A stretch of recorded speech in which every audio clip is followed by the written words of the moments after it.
Hola, buenos días. Mi nombre es Lorenzo Javier Torres Hortelano. Soy profesor de la Universidad Rey Juan Carlos en Madrid y estoy aquí en Bogotá invitado por la Universidad Nacional de Colombia, por el Instituto IECO. Y, por cierto, soy también fundador de la Asociación Cultural Trama y Fondo.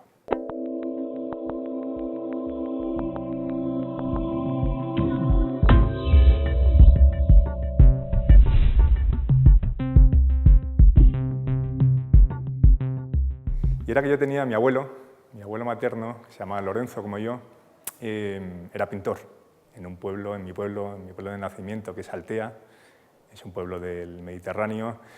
Entonces, bueno, de todos los nietos que tenía, era el único que me dejaba subir a su estudio, ¿no?, de pintura. Y bueno, aquello imagino que fue impregnando mi inconsciente y mi interés por la imagen, y en cuanto tuve oportunidad, pues efectivamente empecé a ir al cine y a interesarme de manera más en profundidad por el cine. Y bueno, cuando llegó mi edad de ir a la universidad, fui a Madrid, allí estudié Comunicación Audiovisual en la Universidad Complutense. Y bueno, lo único que mi interés fue más hacia el lado teórico, al lado de análisis fílmico, cinematográfico, más que a la cosa práctica, ¿no?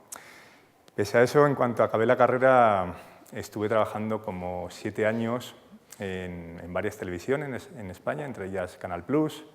Allí hice, bueno, tareas de producción, de programación televisiva, y en paralelo fui haciendo mi doctorado.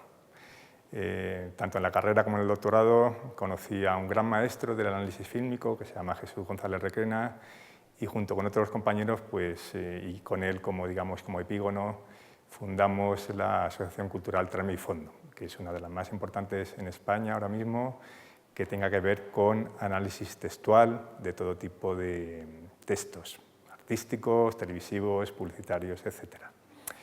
Bien, en cuanto ya dejé la televisión, ya empecé a trabajar en la universidad, acabé mi tesis doctoral, que fue sobre una película que se llama Primavera Tardía, que es de un director clásico japonés, Yasuhiro Ozu. Y bueno, ahí acabé mi tesis. Claro, me llevó bastantes años porque, como les decía antes, estuve trabajando varios años en televisión, y ya que yo lo transformé en libro, trabajando con Trama y Fondo, publicamos en una revista homónima además, que está colgada en internet, en tramayfondo.com.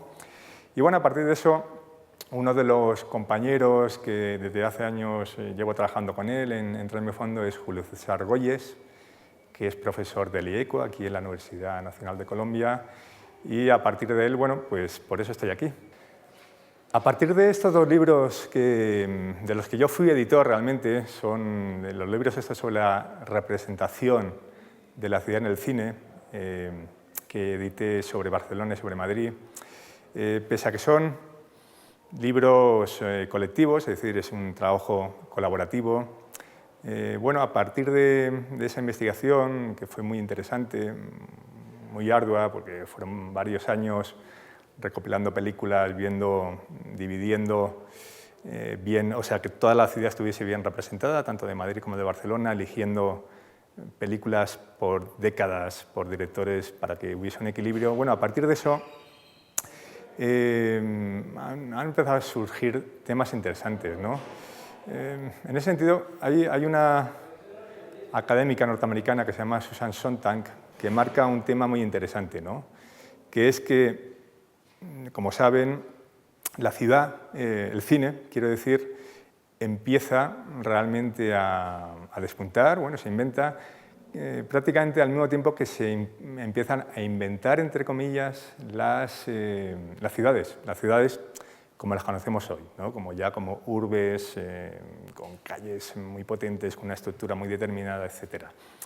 Bueno, y lo que viene a marcar Susan Sontag, y es un tema muy interesante, es que qué curioso es que la gran mayoría de las películas que se empiezan a rodar, pues eso, a finales del siglo XIX, principio del XX, que es cuando se inventa el cine, están grabando cosas que vertiginosamente están cambiando, ¿no? Ya desde ese arranque de la historia del cine ya se muestra cómo es un invento que va a actuar como memoria para el ser humano, ¿no? Y de cosas, igual, ahora estamos muy acostumbrados a que las ciudades cambien muy rápido, pero igualmente a principios del siglo XX estaba ocurriendo eso, ¿no? Bueno, ese es un punto de vista muy interesante que fue surgiendo y que también nos obligó, efectivamente, como les decía al principio, a equilibrar las películas en las que nos íbamos a empezar a fijar. Bueno, y a partir de ahí, pues hay otros temas muy interesantes que yo creo que son necesario seguir profundizando en ello, ¿no? Por ejemplo, cómo los escenarios reales, las locations, ¿no?, que se llama en inglés, pueden llegar a influir tanto en el modo de actuar de los actores, de los personajes, pero por supuesto en las narrativas, cómo es la dialéctica entre esos equipos de localización que van a buscar posibles localizaciones y por qué al final hay un equipo, un director que elige esa localización real, concreta, y por qué no otra. Bueno, ahí hay una serie de dialécticas que surgen tanto de la propia ciudad en sí como de la manera en que se producen estas películas, estas series, documentales, etcétera, que creo que hace falta profundizar en ello, ¿no? Más temas interesantes. Bueno, ya saben, hay un tema, a mí quizá me interesa un poco menos, pero yo imagino que para cinéfilos es muy interesante, ¿no? Que son todas aquellas películas muchas películas de época, por ejemplo, ¿no? Estoy pensando en Lawrence de Arabia, una película que se rodó en España, que se supone que discurre, la narración que cuenta discurre en el desiertos africanos, en Arabia, etc. Y sin embargo, como saben, están rodadas en Almería, en una zona española. Bueno, eso más allá de la anécdota, que imagino, pues sí, a los cinéfilos les interesa mucho, a mí también me interesa por cómo se va creando ciertos imaginarios que van llegando al público y que de alguna manera también influyen en la experiencia cinematográfica, ¿no?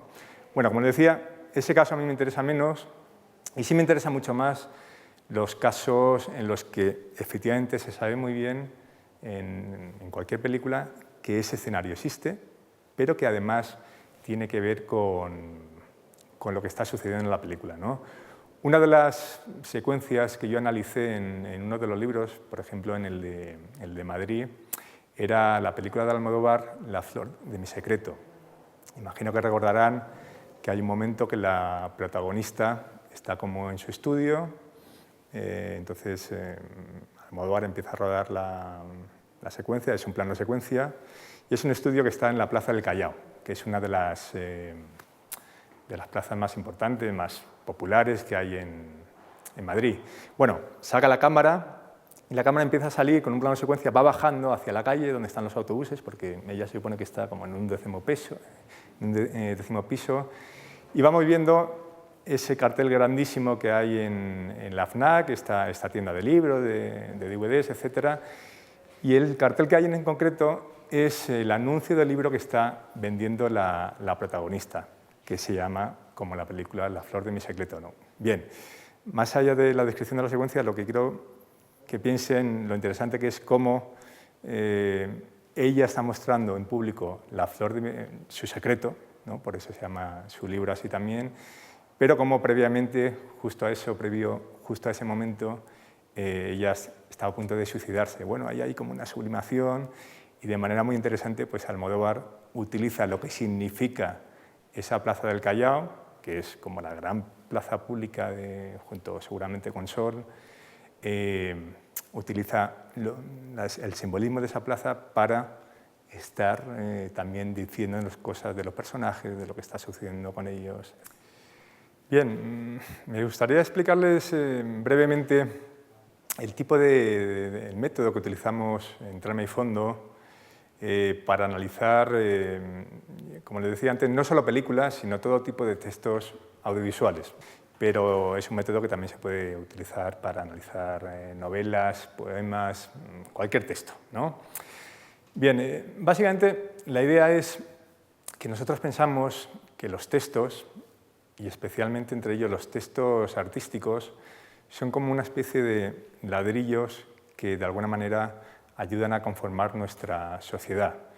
Y ladrillos en el sentido, en el sentido materialista. Son ladrillos o son textos audiovisuales o de todo tipo que nos ayudan, digamos, a transitar la realidad. Cuanto mejor sean estos textos, en el sentido de que sean más elaborados o que se acerquen a lo artístico, seguramente nos van a ayudar más pues, a lo que nosotros decimos que es la construcción de la subjetividad, a crear un inconsciente que nos ayude de nuevo pues, a vivir la realidad de la mejor manera posible, ¿no? De hecho, como les decía antes, las dos conferencias principales que he venido a impartir en el IECO, pues una ya ven que es sobre cine clásico, el cine clásico japonés, y otra es sobre los nuevos medios, las plataformas virtuales.